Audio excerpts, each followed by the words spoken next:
We are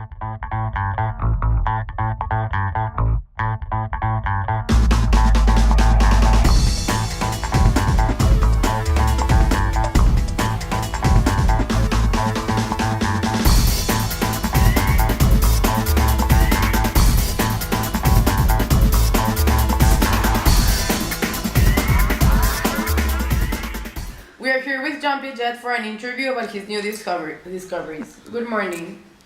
We all know that you are the most important person in the genetic epistemology model, although we heard that you are not the only one involved with it. Can you tell us more about this? Yes. It was first developed by James Mark Baldwin, but as you heard, I was the one who popularized it a little bit more, so that is why I am known for it. What are the main assumptions of this model?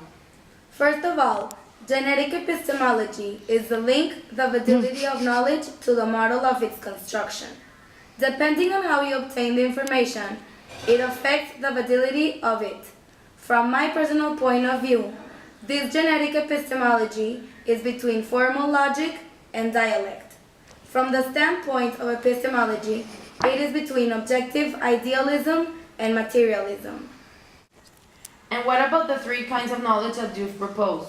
Well, the first one is the physical, or also known as empirical. This knowledge is related to the object in the world. The second one is logical mathematical. It is abstract and must be invented through actions or objects. And the third one is the social, culture specific, and it can be learned from other people. Very interesting. Yeah. What are the main contributions involved in the model? Well, first of all is a cognitive development from birth in 4 stages. The first one is sensory motor. The second one is pre-operational. The third one is concrete operational, and lastly, formal operational. The progress from one stage to the other might be reached by accommodation, assimilation, and equilibration.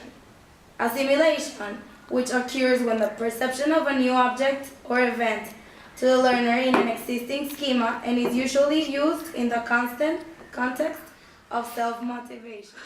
Accommodation, one accommodates the experiences according to the outcome of the tasks. The highest form of development is equilibration. And lastly, equilibration encompasses both assimilation and accommodation as learner changes their way of thinking in order to arrive at a correct or different answer. This is the upper level of development.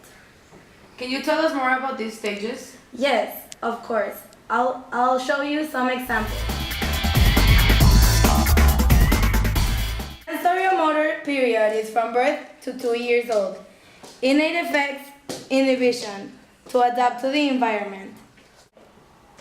Perception and motor development, walking, balance, and crawling. Pre-operational period is from 2 to 7 years old. Symbolic play and language development.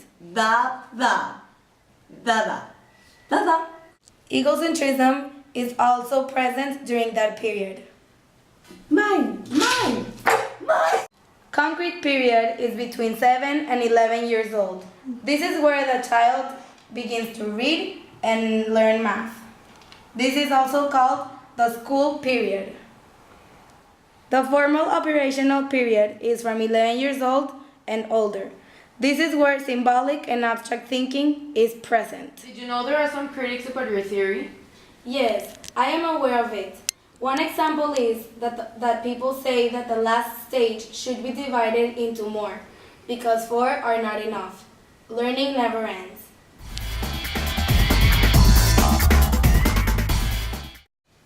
We believe that Piaget's model is very effective because it is based in continuous self-construction of a person.